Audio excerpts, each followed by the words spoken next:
Hello, and welcome to Technically Speaking, a podcast where scientists and engineers come together to chat about common interests, share knowledge, and satisfy some curiosity. I'm Antonia, and in this episode, I'm joined by Ellie and Tom to talk about Artemis 2 and offer our point of view on what's so exciting about this space mission.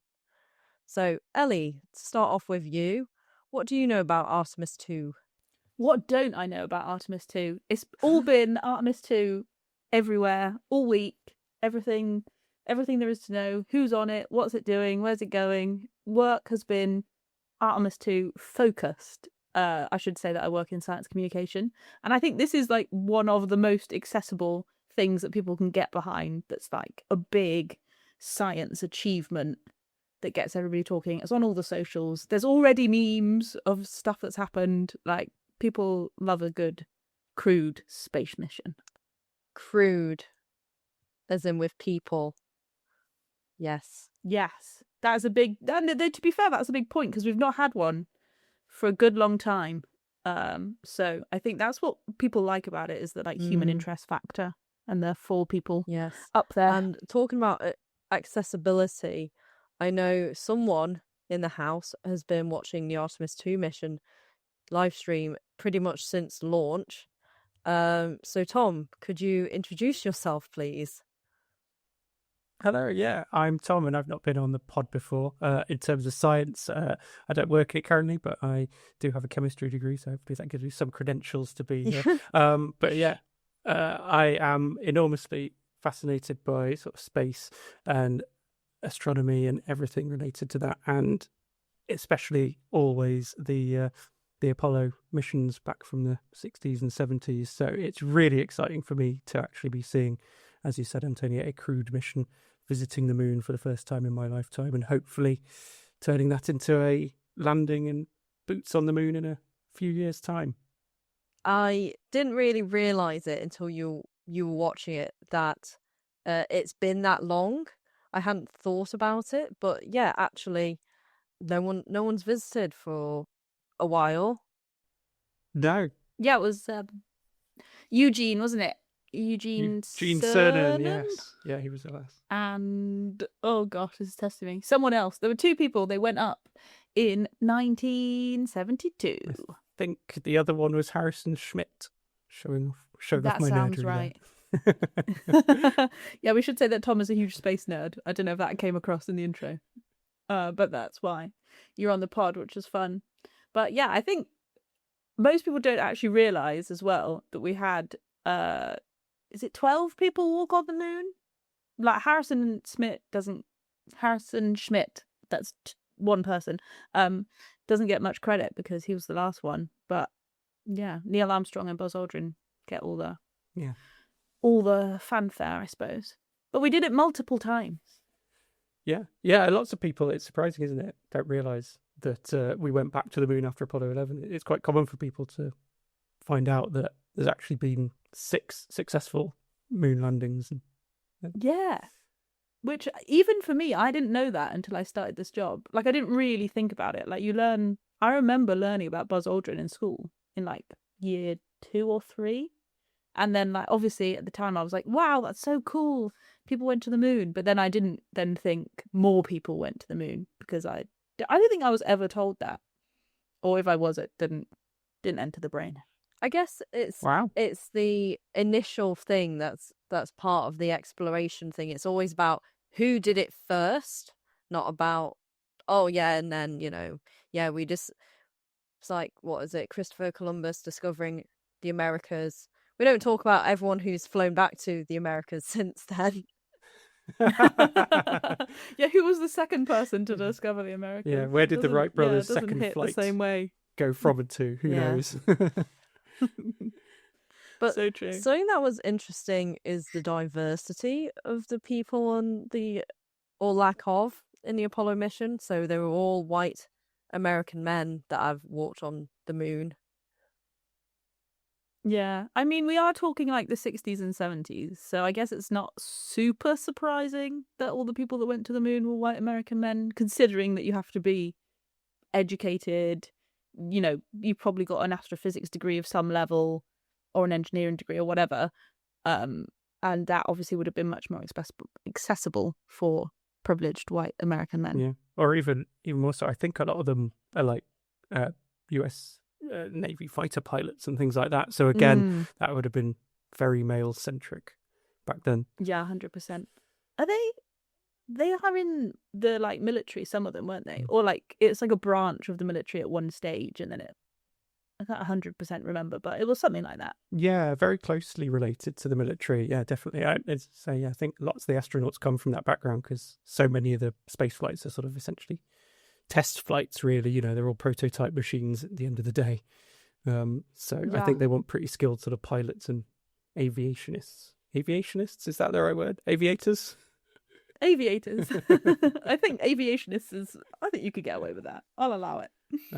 But yeah, it wasn't all fighter pilots who landed on the moon. Yes, so as we mentioned, Harrison Schmitt went on that last moon mission on Apollo 17 with Gene Cernan, and he was the only scientist on all of Apollo to have visited the moon. But they did send one. Yeah, funnily enough, though, he was a geologist, which obviously is really good for the moon because it's a big rock and there's lots of rocks on it.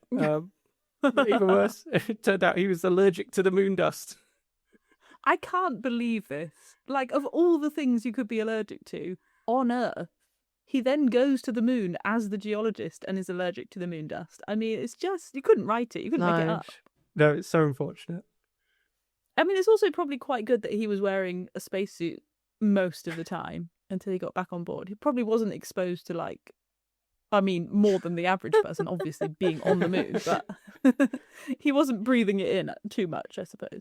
Actually, fun fact, I suppose, is that because they would get back inside and take their suits off, and I think they would all complain because the fine lunar dust would be all over their spacesuits and then settle all over everything inside the lunar landing module and bother them and get on everything, and yeah. I guess they didn't bring a Hoover to the moon. Would have been handy. So not only was he allergic, it then was just in the spacecraft that they were then in for however long until the end of the mission. Just surrounded by the thing you're allergic to. Great. Yeah, I guess you can't like jettison it out, can you? Because it's like very fine particles, and also you need the atmosphere of the spacecraft that you've then created. Yeah. Nightmare. Tough, isn't it, going to the moon?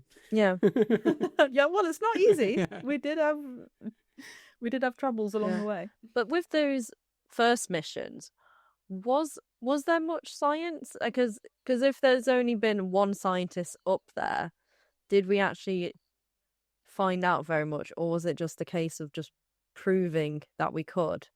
And because it was the space race against the Soviet Union. I guess, yeah. So, being the space race, the Apollo landings, especially 11, was mostly about, as they say, like flags and footprints, proving we could get there. But the scientific opportunities were sort of noted, as a valuable part of it. So, yeah, they would, the astronauts were trained in things like geology and learning how to talk about what they see and what would be sort of worthwhile photographs and things like that. And there would also be experiments sent with them on their way up to the moon as well. So things to measure radiation and the sun and other parts of the moon and things like that. Yeah, we did a podcast, actually, Laura and I, about the space moss. Space moss? So you can listen to that. Yeah, they sent plants up in one of the spacecrafts. I can't even remember which mission it was now. I think it was fairly recent. Maybe they sent them to the ISS to like see what could grow in different conditions and whether they would survive. So that was quite interesting. But yeah, back in the early days, I think, that space race was such like a cultural phenomenon of like getting Apollo 11 up there and getting, like you said, boots on the moon. But we did learn a lot.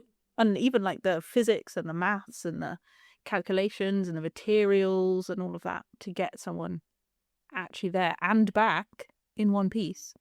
No mean feat. And then to do it 6 more times is pretty impressive, like human achievement. Yeah. Yeah, pretty impressive. Yeah, I'd say it's up is there. It the pinnacle of like what we've achieved as a human race? Maybe. It's definitely up there. I think I think what's probably even more interesting is in the 60s and 70s, thinking about the other types of technology we had. We had radio, we had TV, we had cameras, but not digital cameras, just film cameras. We had computers. We did have computers. Yeah. But they had human computers, didn't they, for like the first one? They literally called them computers. Yeah, lots of people did the calculations by hand, didn't they, for all the orbital mechanics and things, I believe. Yeah. Which is wild. Imagine doing that now. But it's like amazing that they did it by hand and then like it clearly worked. Like at least you can do the math. That is, yeah. You can do the math to figure out how fast you need to move. The Earth's moving, the Moon's moving, the effect of gravity. Like all of those things are like calculable. Like that really blows my mind that you can actually like assign values to that sort of thing. Yeah, it is amazing, isn't it? I guess it goes back. There's like the physics trope, isn't there? Of like if you're trying to solve a problem, well, you imagine a spherical thing in a vacuum. I guess space is a vacuum, so that probably simplifies that it. probably helps with the variables. Comes from truth. But yeah, talking about how like basic the ship was. So if I've been looking through like old photos and things from the original Apollo missions, and you know, seeing it compared to like what the Artemis people are in, it's amazing. It really does just look like a tin can with rivets and dials and flick switches. It's really impressive what they did back then, I think. The last Apollo mission was in 1972, but so just because we didn't have any people on the moon, we have had people in space since then, though, haven't we? When did the ISF start? Because that's what we did instead, right? Because people sort of gave up with the people on the moon thing. Like, interest just waned. Like, it wasn't... Once you've done it 6 times, it's still very cool in my opinion. But, like, it's not as novel, is it? And it's also crazy expensive Yeah. to keep doing it. That's why Apollo ended, wasn't it? I think sort of a lot of the public interest waned quite quickly for Apollo. Like you say, sort of people have done it and they get bored about watching it again. And because it was more of a proving we could do it than a piece of, having a large goal in mind. By 17, I think the budget and the public interest had dried up, sadly. Imagine if it hadn't. Imagine if we just kept going. Well, we could be on like 200 or something. We'd all be living like the Jetsons' life by now, wouldn't we? Yeah, but probably. I mean, I think it's pretty cool. There's that meme that goes round. Well, it's not even really a meme, that it's true. That like since, I think it's 2000, we've had people continuously living on the ISS. So like all of humanity has not been on Earth for like, 26 years are we on now? I'm not sure when it started, but isn't that wild? That like there's still... I always think it's cool when you get the like little notification that you can like see the ISS go overhead, and then you're like, hi. Yeah, that's really cool, isn't it? Get the little emails. Yeah. You can also like, you used to be able to tweet them and they'd like answer questions and stuff as well. I don't know if they still do that. Oh, wow. I think so. When fun. I was looking at the NASA live stream for Artemis, that was when I found out there is an ISS live stream. So you could just check in, see what's happening. What, constantly? Yeah, all the time. Usually just sort of like looking from externally, watching the Earth go by or something.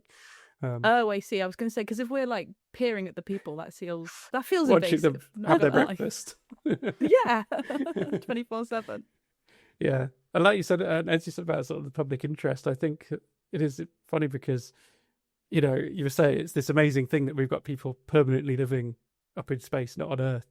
And, the other day, as I was looking to join the Artemis stream, the ISS one popped up and it said like 98 people watching. Wow.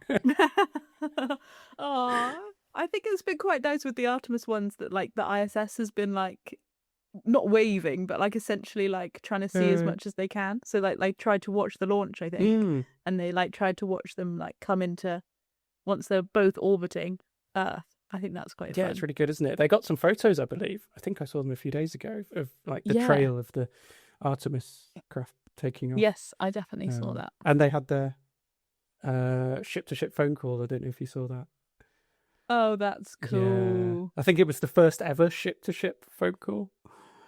I love that that's like you've gone on this amazing like newfangled mission, but you're not the only people in space, because that's what they always say, isn't it? That it's like no one can hear you scream, but maybe the ISS can. They can look out their window and see you wave a little flag. But yeah, I think it's fun thinking how much, we obviously looked at the ISS and how much science was discovered through, experimenting in a microgravity. So it's such a shame that it actually is just going to end in 2030, isn't it?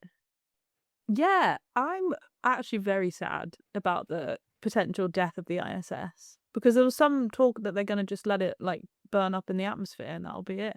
Yeah. Which I think is like, can't we just, I mean, it's not doing any harm. Can't we just leave it there just in case we need it? So unfortunately, because it kind of needs to maintain the orbit, it needs to put a bit of fuel in to like just lift it up every so often. So you'd have to keep people there to achieve that.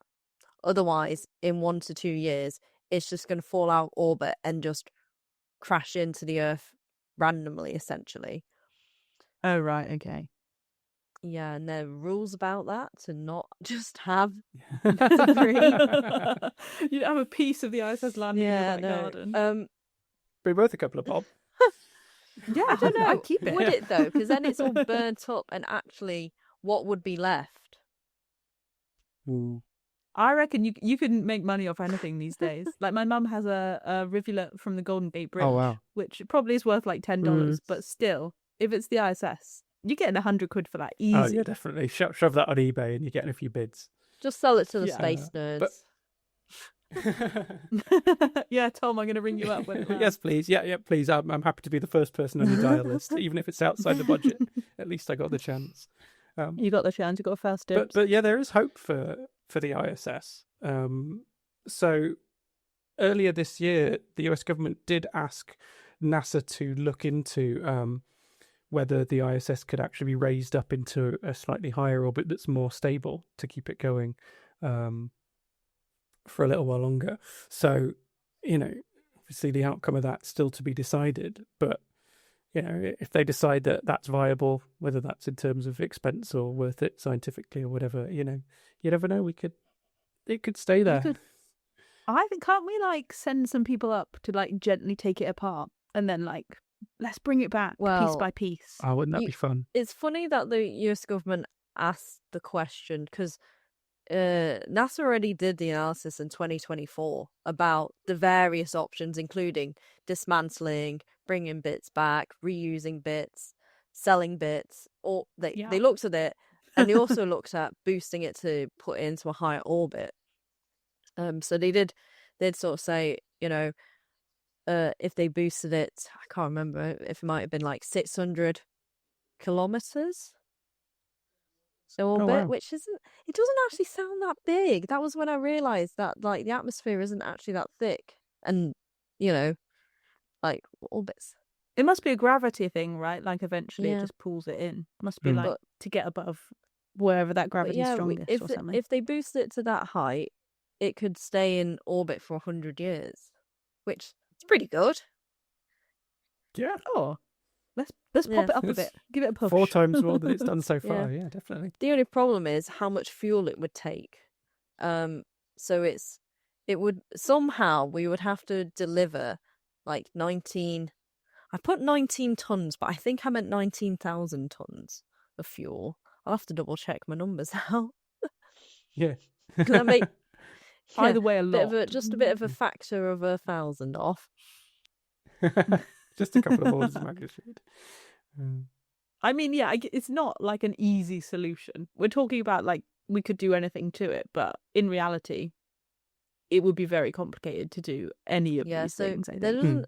There isn't actually like a fueling bay in that kind of way, like of that size. Like they'd have to find a way to dock another vessel to kind of give them that fuel.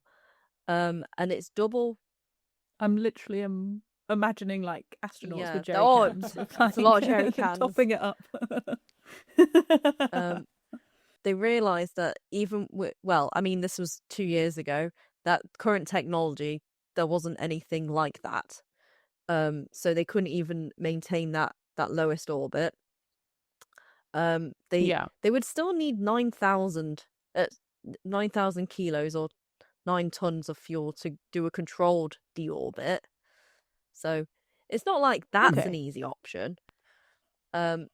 No, you could push it into a higher orbit, but then it starts going into the cloud of space debris. Yeah, I think also we should mention that there's like quite a lot of space debris around the Earth that does periodically fall into Earth, and that can be quite dangerous. They call it space junk, don't they? Just like random stuff that we're no longer using. And it generally burns up in the atmosphere, so it doesn't, as you say, land in someone's backyard. But I suppose if it's small enough, it's okay. They were saying that the span of the solar array and everything is like 2 football pitches big. I think I've heard that fact before. Yeah, that sounds about right. Yeah. It's always very hard to tell scale, isn't it? Because you only ever see it. It's a dot. It's a dot in the sky. It's a dot. It's a dot in the sky, or it's like one of those sort of renderings of how it looks. So yeah, there's nothing to compare it to because it's just in space. And it's a very different environment as well, isn't it? Because they're all floating around up, down, left, right. So you don't there's get a no feel orientation of what way as a landlubber what that feels like. I feel like the solar array is the top, or like the wings, and then the main bit is the middle. But that's just when you look at it on Google, isn't it? Wings, Tom? Yes, wings indeed. We were talking about the wings when the splashdown was happening the other day, and Antonia referred to the solar arrays as wings, and I corrected her, and then it turned out that they did call them solar wings. Or solar array wings or something like that. They look wing-like. Yeah. I think we can let you off. I know that they don't flap to make it fly. Yeah, that'll be project, what is it, 25. Yeah, they'll eventually get a flying, not an explosion, but a flapping one. I wonder if that would ever wouldn't work. There's no air to push it against to make the lift happen. You could get off Earth flapping in theory if you had enough force, but you couldn't. Or maybe if you had the moon base, and with the 1/6 moon gravity, maybe flapping would be enough to get off the moon. Who knows? I mean, they flew Ginny on Mars. That's a tiny little helicopter. It's not flapping, but it's spinning, so that must be. It's not so far off, right? What's Ginny? Ingenuity, the tiny little. I'm not a space nerd enough to know the nicknames for them. I like to nickname the rovers. Oh yeah, that's where Ginny worked, wasn't it? Because Ginny. Mars has a slight atmosphere, whereas I correct myself here, the moon has no atmosphere, doesn't it? So flapping wouldn't work there either. Flapping wouldn't work. Okay, fine. I'll stop trying to zoologize. Maybe on Mars, yeah. Maybe one day. There's still time. Yeah, I guess we're on the topic of Mars, and that's the ultimate goal for Artemis, isn't it?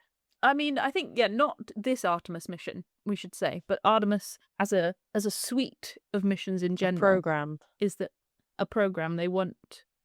I think they want to do it by they want to get people back on the moon by 2028, and then the long-term goal is to get people to Mars. Yeah, I think. I don't know if there's a time frame for that, but so it's not impossible. After they've got people back on the moon, I think the plan is to build a moon base to then prepare for an eventual trip to Mars. I assume it's something like, with the lower moon gravity, it's easier to launch a mission to Mars from there than it is from here, which is pretty crazy to think about, isn't it?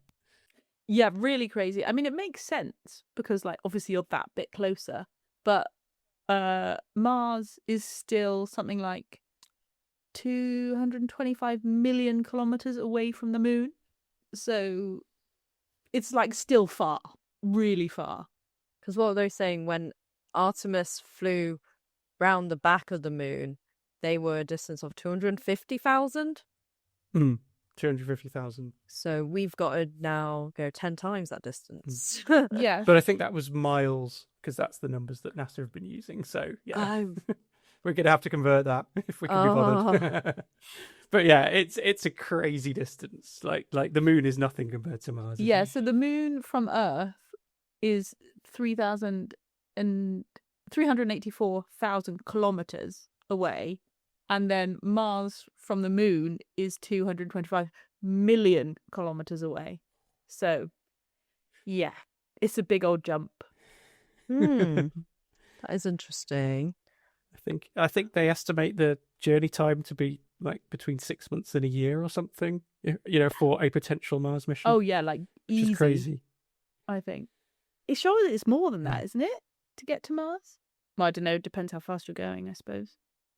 It's wild to me that they did the Artemis mission in like 10 days or 9 days.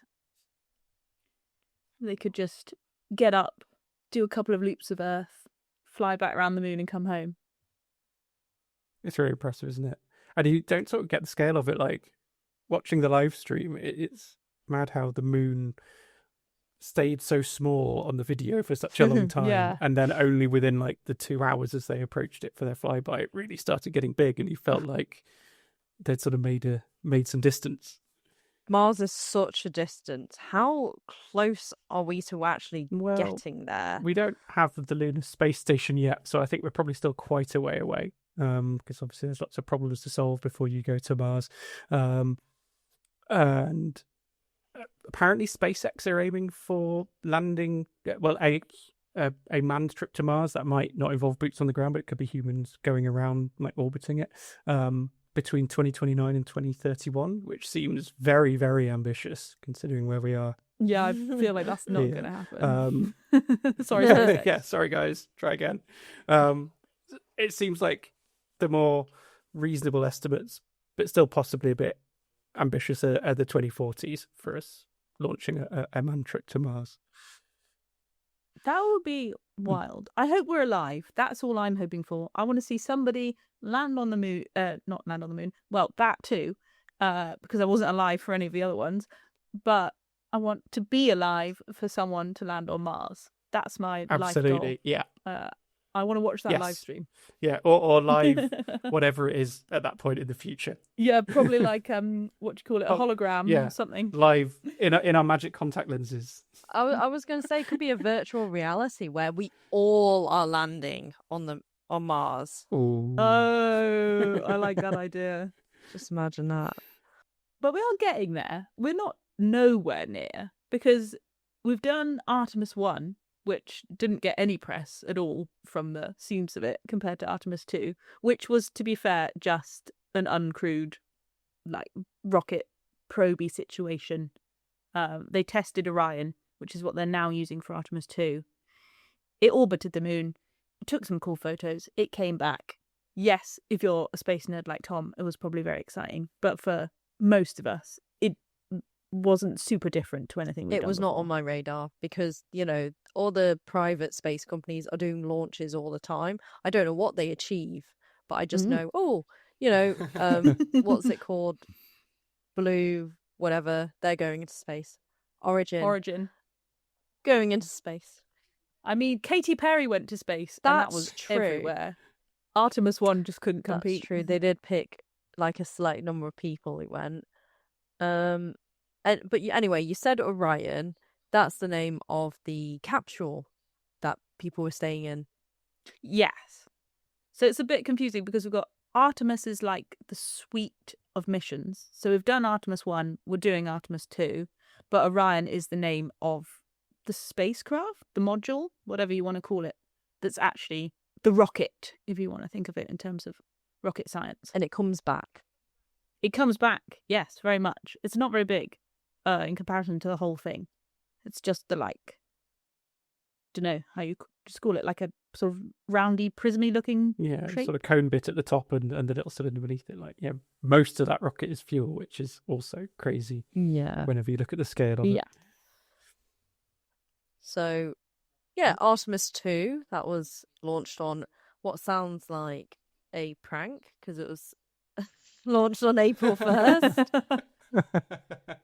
Well, I think a lot of people at work were getting a little bit frustrated because there'd been many delays to the proposed Artemis launch date, and they'd had dry rehearsals and wet rehearsals and literally done all of the things that they have to do, which is very important for safety.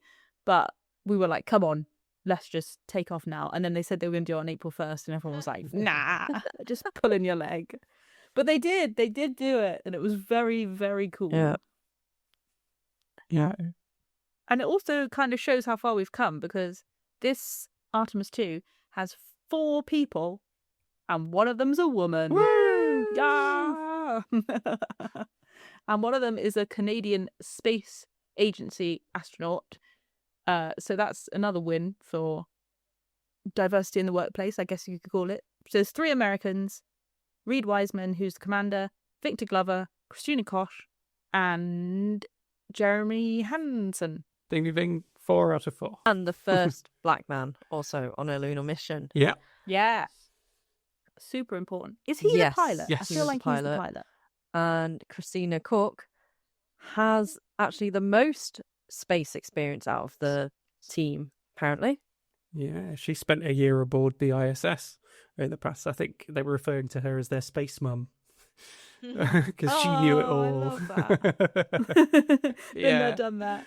Not quite been to the moon, but closest Yeah. you could get at that And stage. as amazing as all 4 of them are, I mean, I always loved watching the live streams, particularly with her in it, because her hair was going all over the place, and it was just so much fun to see that. Yeah. There's such a good photo of her looking out of the pod at the Earth, and then her like braid is in the background, and it's like, Yeah. we got I was to saying into to space. Antonia that of all the photos and everything they've done up there has been incredible, but that might be my favourite one out of everything that's come back from Artemis, because it doesn't just encapsulate the mission, but it encapsulates like humanity and why humans want to do it, and that urge to explore and try new things and push ourselves further. I feel like that's all captured in that photo of her smiling down at Earth. And her being there. And we had lots of other women involved as well that we should mention. Like the launch director, Charlie Blackwell Thompson, was a woman. Yeah. The science leads in Capcoms, obviously more than one, but some of them have been women as well. And the so- science lead, who's I'm really sorry, her name absolutely escapes me right now, but she's been absolutely iconic. Her enthusiasm for everything lunar science related is so infectious, and she's just loved every minute of the mission. Every time I've seen her on press conferences or interviews, she's just been incredibly excited. And the Capcom I also like is they're actually experienced in space as well, and so that just goes to show that there's not just Christina Cook, but also loads of other people who have been up in space and have lots of experience, and that's why they're chosen to speak to the astronauts, on, isn't it? Because they kind of understand what's important to say. Yeah, I think it's really cool to be like, I know what's going through their head because I've done it, or I've done Similar enough. And who was it who coined up the term moonjoy? Because that was a really cute thing. that was the Capcom at the time. I think it was Victor Glover was radioing back down to Mission Control about the amazing view he had out the window at one point of the moon, and the female Capcom at the time responded with "copy Moonjoy," which then just set off the whole chain of events for that becoming a meme. Which, yeah, I think we've all felt a bit of the Moonjoy these past few days. So much Moonjoy. I love it. But we should focus on also the fact that it's doing cool science stuff, and it's not just like a season And engineering. A season of a show that we're all obsessed with, which it does feel like at some times. Well, I suppose when you stick it on TV or on your phone and you're just watching it, it does feel like TV. Yeah, it's like Game of Thrones or whatever, where everyone is always talking about this one thing. Like a pop culture moment for sure. But they're doing cool stuff. So we mentioned the Orion spacecraft, and this is like, again, a big test of its capabilities.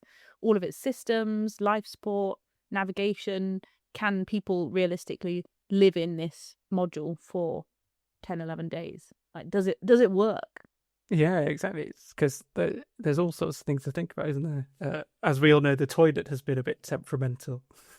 Yeah, that's been on the Uh, news a lot, hasn't it? Or a lot of the questions they get asked about is how's the toilet doing? yeah, yeah. Which Well, they never had one. We should mention that the Apollo missions didn't have a loo, and now they've got a loo, which is just amazing. But yeah, it was it being has a bit been, hasn't it? I think temperamental. it's this. Yeah, because I think they took the design from the ISS, but obviously it's the first time using it outside of low Earth orbit. So yeah, it's been a real test of it. And, as silly as it sounds that we've all been obsessed with the toilet, I suppose, as you said, Ellie, being cramped into a small space with literally no privacy, a functioning Yeah. toilet is a pretty high priority up there, and can make the difference between whether the mission can go or not, I suppose.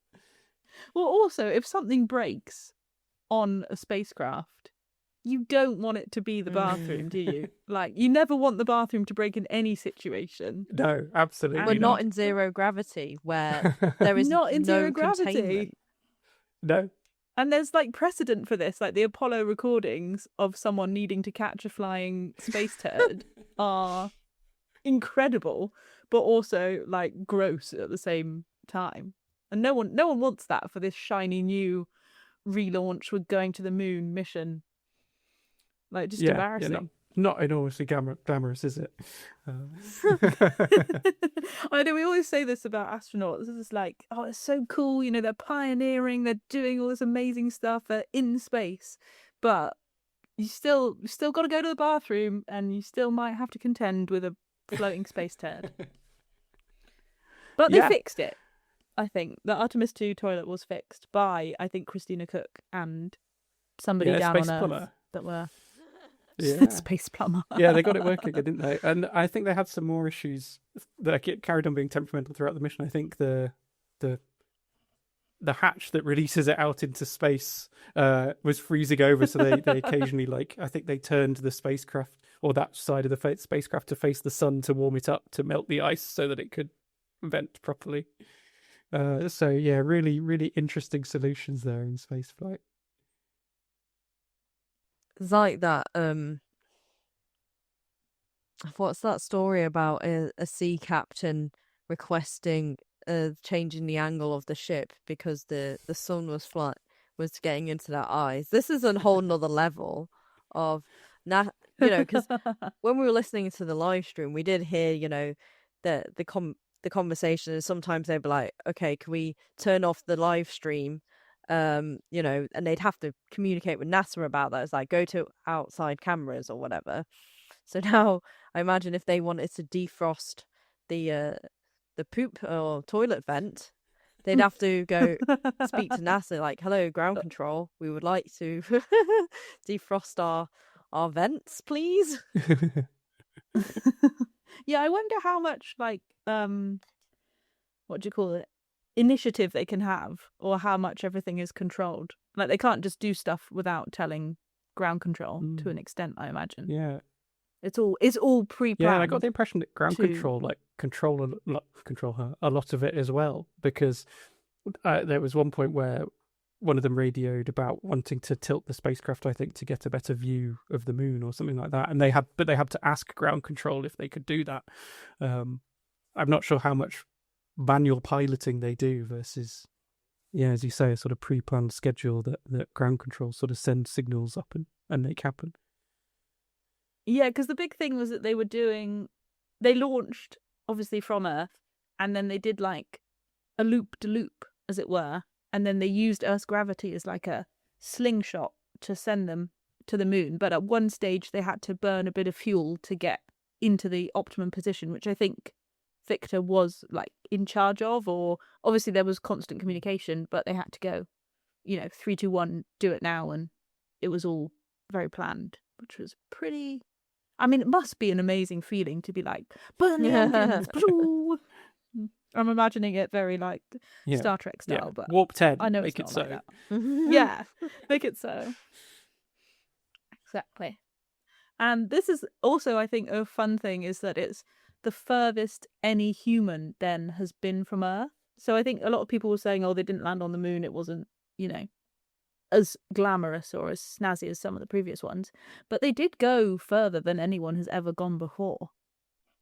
And they did lose contact with Earth behind the moon, which was planned, was known that it was going to happen.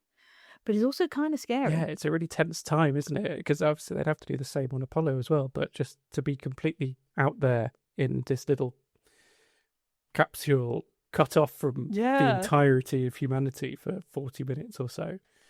Yeah, we stayed up to watch the lunar flyby and the loss of signal, and it was really tense. When they disappeared and the feed cut out. Yeah, I bet. Was there like a countdown for because it was like 40 minutes or something, wasn't it?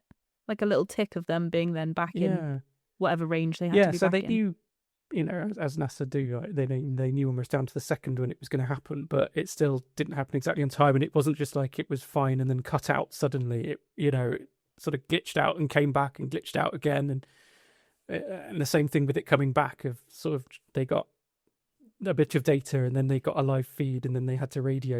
It's still tense about losing that contact and then regaining it as well, and they sort of send the message up to sort of say, this is Are you okay? Artemis comms check post reacquisition of signal, and you're waiting for that yes or that affirmative to come back over the radio. Yeah, it's a fun moment, but also I think terrifying. But I guess that going behind the moon allowed them to touch on the science part that was one of the big focuses of the mission, wasn't it? Because yes, they saw parts of the moon that no human has ever seen before. Yeah. I think that their orbit kept them out far enough that they saw the entirety of the far side of the moon, whereas the Apollo astronauts had been orbiting so close to the moon to land on it that they had never seen all of it, and it was lit up as well because we weren't landing on it, so we could go to the far side of the moon whilst the sun was lighting it. And then they made us all cry when they named that crater after Reed Wiseman's late wife who died of cancer, and it was very emotional, and they had a group hug in space and the whole world was like tearing up. Yeah That was so cool. Absolutely was tearing up. It was a really emotional moment, really special. But yeah, it's so just incredible. I think it's so incredible that it was like textbook as well. Like this, to me, I know they had trouble with the loo and like very minor issues, but like they planned it all. They did the launch, they did the loop of Earth, they went to the moon, they came back and they landed, and it was all fine. Like nothing really went wrong. Not that I was expecting it to, but like it's a crazy undertaking, and then to have it go well is like, oh my goodness. Like everyone's fine, they're back on Earth. We did it, sort of thing. Yeah, it really was a huge success. I suppose the malfunctioning toilet being the main cause for concern. I suppose shows, how hopefully how well the rest of it went. It seems, an enormous 100%. Success and a really hopefully good start to, as we said, our plan of getting people back there more often. So to put my space critic hat back on is. Ooh. Why did we spend all this money sending people out that far? What did we learn, or what did we get in return? I'm just really cool pictures. The pictures are amazing, and apparently a lot of the science was about we've sent probes and landers and things around the back of the moon before, so what's the specialness of sending humans there? But the scientists are really adamant that humans can provide observations and nuance that's just like not capable by remote cameras and things like that. They can see things a bit differently or notice colours or changes. I suppose if you're sending a probe, it just kind of takes photos, but you don't really get like a bigger literally a bigger picture. Because you're exactly right. I think it's a collection of photos and you go, okay, I guess I know what it's supposed to have done, but what does it mean? How do I put this into context? Yeah, it's just doing what it's told to do, whereas at least 4 people in space have their own free will. They can take their own photos of what they're seeing as well as things they've been obviously told to look out for. Yeah, and actually during the flyby they were really good. Whilst they had it all very like planned out of what they were supposed to be looking at. They built in little blocks of free choice time for them to point the camera at whatever they wanted. Because I suppose presumably they realised that they're going to desperately want to be sidetracked by things, so we might as well just build that into the schedule. I mean, yeah, you're not probably going to do that ever again, are you? So you've got to take the opportunity while you can to just geek out. I mean, this is their dream, right? This is what they've trained for. So got to enjoy the moment. And if you notice something that we hadn't expected to see, that's their opportunity, I suppose, to look at it further or have a chat about it or take more photos. We don't know what we're missing through looking through probes. So having humans might actually go, this is actually really important that we look at this right now. But yes, didn't they see some meteor strikes as well? So the impact flashes, yeah, which is cool. Which potentially, I guess, you could see with a probe, but not necessarily. Not the same as being there to like witness it. And I think they even tried to get photos of them, though I wonder how easy that is if it's just a little flash. Like, how can I don't know. I don't really understand how you could react in time, but we'll see. Yeah. We'll see if and when the photos come back. So cool. Benefits of going and seeing the moon, because you might, with your space critic hat on, Antonia, I suppose you might say, well, why do we care about what the moon looks like and knowing more about it? I was waiting for Antonia to call them holiday pictures. Really, I was literally about to say that. I was about to jump in and say, but it sounds like they're just holiday pictures. We sent 4 people on a moon flyby, and they sent back pics. Yeah, and they're great pics. Yeah, I mean I know, that did happen. So pics and it happened. But what science have we learned? Well, it was a test, wasn't it? That's what they were doing. The whole thing was a giant test of the Orion capsule to see if it would work. Yeah. And it did. Which it did, yeah. And the benefits are we get the lunar science at the same time, and the moon being interesting to us isn't just because it's the moon and it's our moon, but the history of it, in that it was formed when another body smashed into Earth in the early solar system. So, and the moon isn't like volcanically active, so it's almost like a static record of everything that's ever happened to it. So I didn't know that. Like, I suppose I never really looked into space. Like as a kid, I learned the planets, and I thought that's cool, and then I didn't learn further.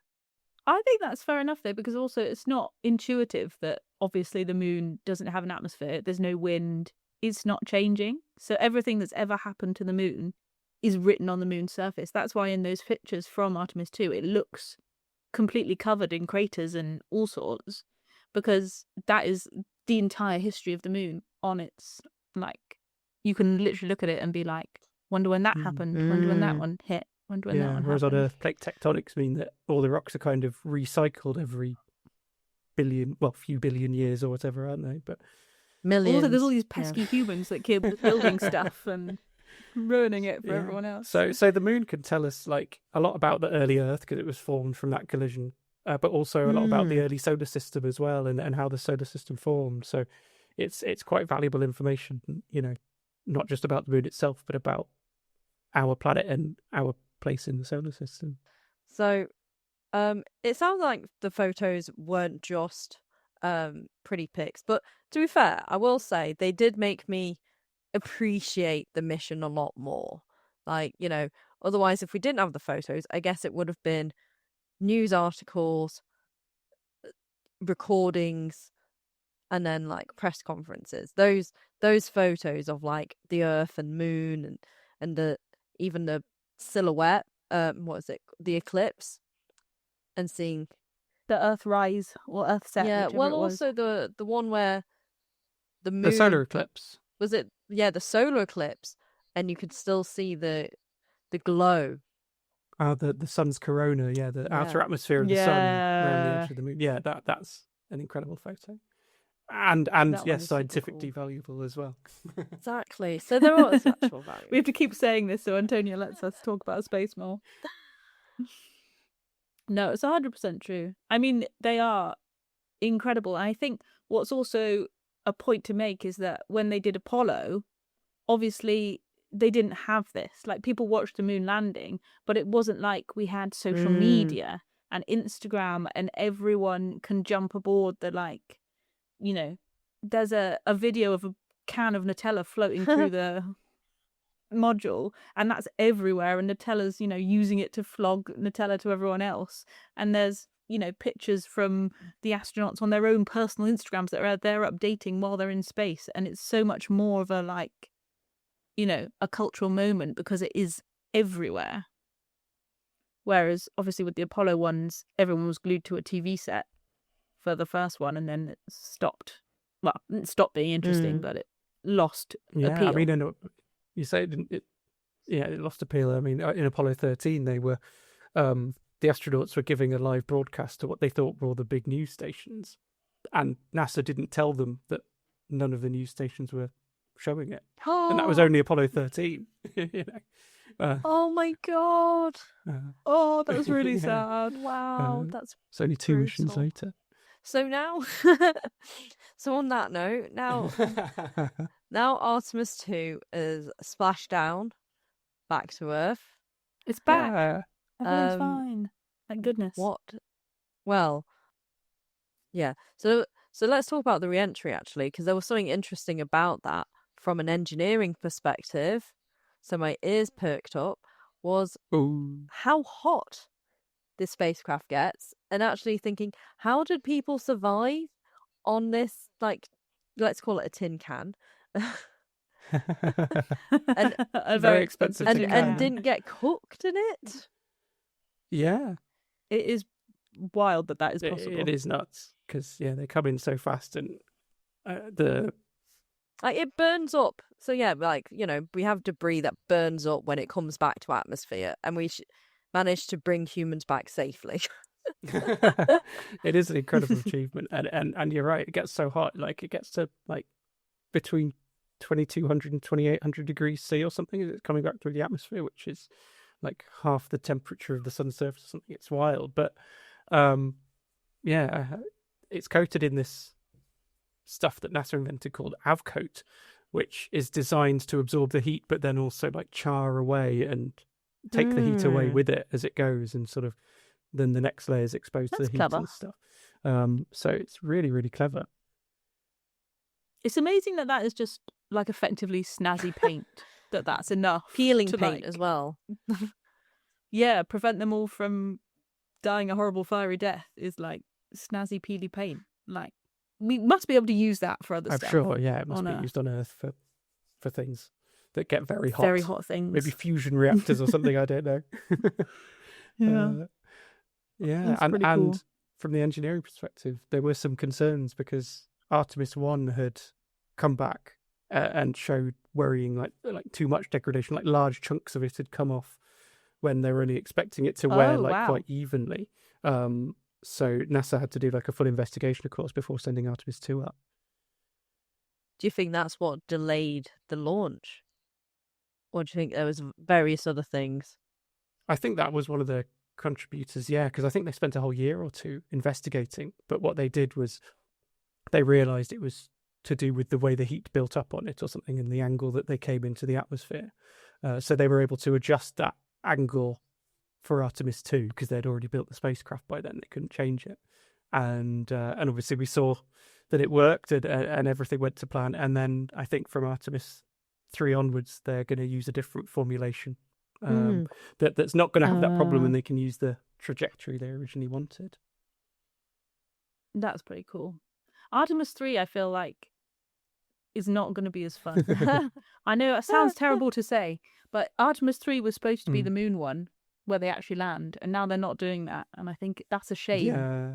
I mean, I get it because they have, more experiments to run and all sorts, but I want them to go to the moon. I know, right? Oh. Yeah, I think. So then we have to wait till Artemis 4. Yeah. Hopefully only 2 years away. So. Yeah, I would love that.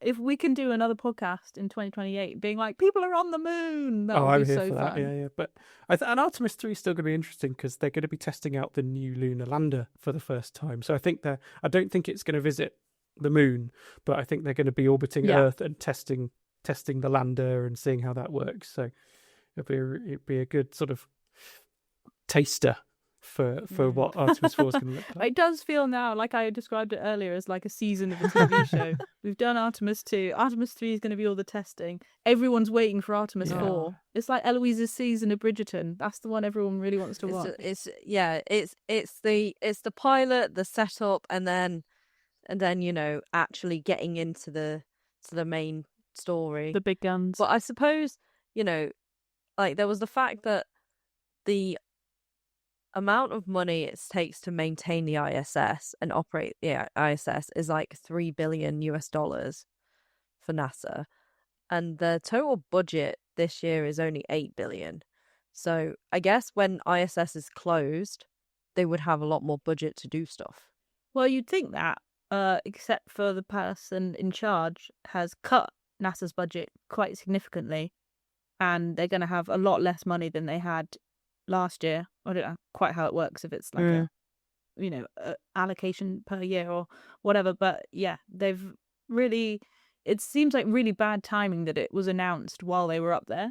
So they announced all these funding cuts to different departmental bodies, including NASA, and NASA got a big cut while Artemis 2 is sort of waving the flag for American science and progress, and everyone's, the whole world is talking about it. So people have said, why are we doing this? Maybe we should spend the money on other things, blah, blah, blah.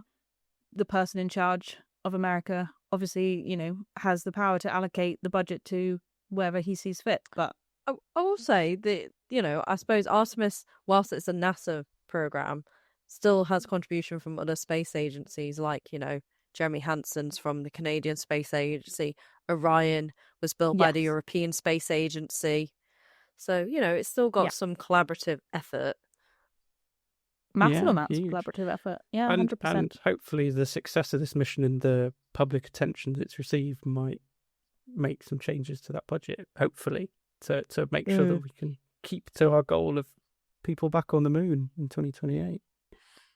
And also, I mean, we could say it doesn't necessarily have to be NASA. I mean, they're the most likely people to do it, but it doesn't stop Elon or Blue Origin or any of the other ones having a go. I don't know if they'd even be allowed. I don't know how to decide something like that, but it could happen. They've done spacewalks. They've got their own things up there. Or China, who I believe are the sort of, from the Americans' perspective, the big competitors. I think China also have a plan to get people on the moon. So there's a sort of space race Mark II happening. A new space race. This is what we want. We need a little bit of oomph to get us there, perhaps. Or change of government in the US. Yeah, we'll see. Fingers crossed. But no, I don't want another space race, because all they're going to do is try and... Is it just going to be a new form of colonization? A race to the moon to stake a claim. The moon belongs to us all. That's the thing that I don't like, is, that this is supposed to be like a human endeavor, furthering science and exploration, but people often explore for specific groups of people and then limit access. Yeah. I guess. I mean, we're a ways off, I think, is the... we got time to worry about this and to decide, I guess, on a plan. But I don't really think it's the start of colonizing the moon. I'm hoping that it will just be a transfer of like the way the ISS is in an international sense to a lunar base in an international sense. That's what I think would be the best sort of obvious, most nice. We can still be nice in space. Nice step. So and I guess we're always going to, that human desire to explore and learn more about our universe is always going to be there. So getting up onto the moon is the next natural step for that. Whether there's a race on or not, it's probably going to happen one way or another. And maybe a bit of healthy competition is the kick up the bum we need to make it happen. Yeah, it should be humanity's goal as a whole Earth rather than any one nation. Yeah, it would be lovely if it wasn't a race and just everyone working towards that goal, for sure. Okay, well, that seems like a good place to leave it, on the idea of human cooperation, world peace, all of that. There were some great Yeah. words actually from the where after the astronauts landed, they shared some really nice, poignant words about their thoughts on the mission now that they were back on Earth. There were some really nice things, like Jeremy Hansen sharing that if we all were looking up to those 4 people, the astronauts, that really they're just a mirror of humanity, which, the best of us humans, I guess. Yeah, I thought that was very poignant. Yeah. So, just to recap, to try and understand why Artemis 2 was living rent-free in Tom and Ellie's heads, we had to think about, we had to think back to the Apollo missions, which were over 50 years ago. And, that was the first NASA space program that got humans to the moon. And all it kind of did was prove that we could do it. But, we did have a bit of science, but now we're actually doing a bit more science and engineering testing with the Artemis program. And hopefully we'll see humans go back to the moon and then further. And of course, Artemis 2 brought us back some very inspiring photos about the Earth and Moon. And, little snippets, but really, it's about encouraging us to continue exploring and understanding the world that we live in, or should I say the universe that we live in. Thanks for listening. Thank you. Bye. Thank you. It was great fun, everyone. The views expressed in this podcast belong entirely to the person that said them. They do not represent any industry or organisation. If you enjoyed listening to these views, it would really help us out if you could rate us, leave a review and tell a friend. This podcast was sponsored by no one, but if you're interested in funding us to continue to have frank discussions about science and engineering, please get in touch.